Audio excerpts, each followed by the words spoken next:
Hi, everyone, and happy Sunday. I hope you guys had a fantastic weekend and a great week last week.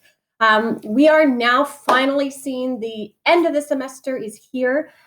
We have one project left of the entire semester, and I'm rolling it out today. So that's really exciting. This is your final project of the course, and I'm going to spend pretty much the entirety of this video explaining that project, but I do have a couple of announcements prior to that. So first things first, as you guys have been seeing, your marks have just been kind of blasting through. And I wanted to just acknowledge and let you know that at some point this week, I will be posting what your updated mark is going into this final project once I've completed marking everything that was already due.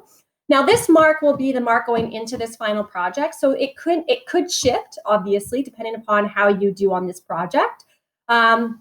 And just a gentle reminder that even though your marks obviously cannot go down from your midterm marks, if you did, manage to increase your mark between now and, when the beginning of the pandemic started, if you're choosing not to submit work, then those lack of submissions will probably bring your mark back down to your original midterm mark. So a lot of you have been really working hard and have managed to get your marks really up there to, really high 90s and what have you. So, I would definitely consider this opportunity to do just that.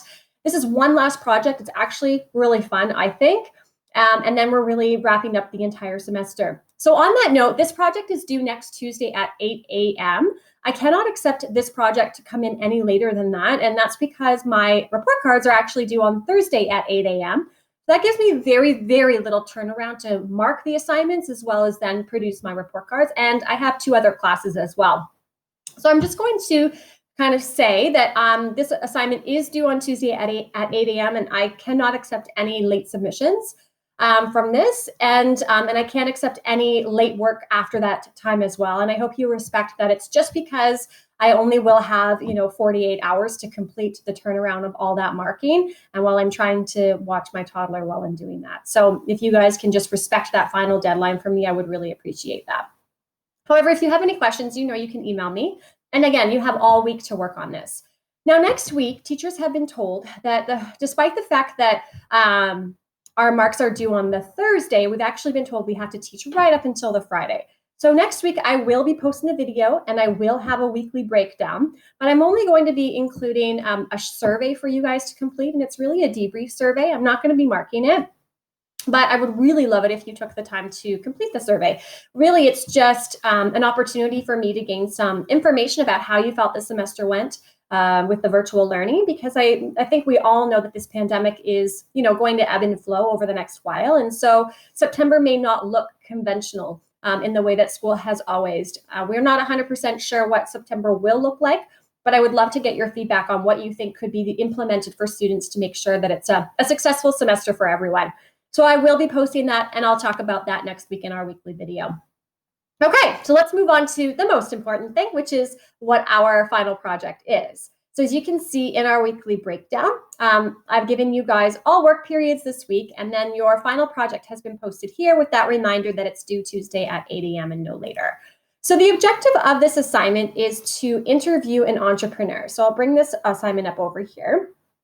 All right, so it's actually really simple. What we really would like for you guys to do, the challenge, is to have an interview with an entrepreneur within the local community. So ideally, someone who owns a small business in Milton or in the Halton region that you could interview and find out some information about what life has been like as a small business owner, but also how their business has been impacted by COVID-19. So ideally, we really want you to focus on local. However, we also acknowledge that a lot of you do have some connections. Maybe you even have parents that own small businesses. And in these circumstances, you could definitely interview your parent if they happen to own a small business, or an aunt or whomever. Maybe your aunt owns a small business in Halifax. That would be fine, obviously, to choose that person. But ideally, you want to reach out to someone in the local community, like Troy's from Troy's Diner, or your favorite local hair salon, or whatever it is. And all you would really have to do in this circumstance is just pick up the phone and call that business and say, hey, I have this final project for my business course, and I have a couple questions I would love to ask the owner of this company. what's the best way for me to do that? So you can either do it over the phone or you can do it over email, whatever works best for that person. Now, if you're having trouble finding someone, that's where I come into the picture. I have a whole lot of people that I can connect you with. So, don't not do this project because you're like, I don't know anyone and I don't want to try, because that's not really going to teach you anything. That's just taking the shortcut in life. And we all know what happens to people that take shortcuts. It doesn't really amount to much, right? Sure, it's the easy way out, but life is not easy. And if you learn to, take the high road and force yourself to do things that make you feel uncomfortable, that's only going to help you down the line. So again, just reach out. I'm super happy to help you. And again, I think this project is going to be really, really interesting. So all you have to do for the requirements of this assignment is to, we're going to be focusing on this relevant information here. So you can read that. But you're going to be preparing a Google document, and this Google document is going to have you basically answer a series of questions based on your interview. And those questions have been outlined in this document here that has been posted with you, okay? So you're going to be focusing on, obviously, who's the entrepreneur, contact details, type of entrepreneur, business, et cetera, all of that is fairly obvious. And then, like I said, selecting an interviewee is really based on who you are. And I've already outlined that, but it's all written down here for you as well. So the criteria is that you need to select a minimum of 5 questions that you're going to be asking this entrepreneur. In that interview, 4 questions have to be included. So that includes these 4 questions right here. Do you feel that owning your own business has been worth the conflict that you've had to deal with? What are some of the pros and cons of being an entrepreneur?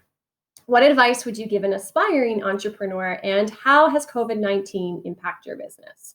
So I think you're going to find some really interesting information from this, obviously, from this assignment and from this interview, especially as it pertains to how businesses have been impacted by COVID. And then obviously, the objective here is that you are compiling that information. So sorry, I did actually open up the wrong document, but this is the right one. You're going to be compiling this information in a Google document in what we call a report form, which is basically just like, you're going to say like, here's the question and here's the answer. So you do heading and then answer, heading and then answer. And then after the interview portion is done, really what I want you to do is compile a conclusion, a written conclusion about a paragraph to 2 paragraphs long of your overall findings and what you felt were the most interesting things that you learned from this interview and as it pertains to how businesses have been impacted by COVID-19, okay? So you're going to compile all of that in a Google document, submit, and then you are done the course, okay? So again, I think you'll find this really interesting. Again, some of us will have people that we know that we can interview, and some of us will have to actually just, say, I really like this small business. I like this ice cream parlor, or I like this, skateboard shop in Milton. I want to learn more about, what they've had to do in order to survive this pandemic. And you just have to, send an email or pick up the phone and have a conversation, and if you're intimidated, you can always ask a parent to maybe do the initial reach out to the person, who owns the business and see if they can connect you that way. There's always a way, right? You just have to challenge yourself to figure out, how is that going to be your way, and how are you going to make it work that makes you feel comfortable but pushes you out of that comfort zone a little bit. Again, I'm happy to help you as well. So just send me an email, okay? And that's it. That's what we're working on all week. It's due next Tuesday. Then there'll be a follow-up survey, and that's the rest of the course. All right, you guys. So I hope that sounds exciting to you. I hope that you guys are hanging in there. We are almost done this semester, and then you guys are into grade 11, and you can take a couple months off and just rest and regroup and hopefully recharge.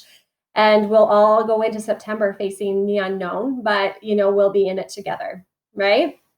So that's it for now, you guys. I'll be posting again next week and with just sort of my final hurrah of the semester. But if you have any questions, send me an email and I will get back to you right away. I hope you have a great week, and I will see you online.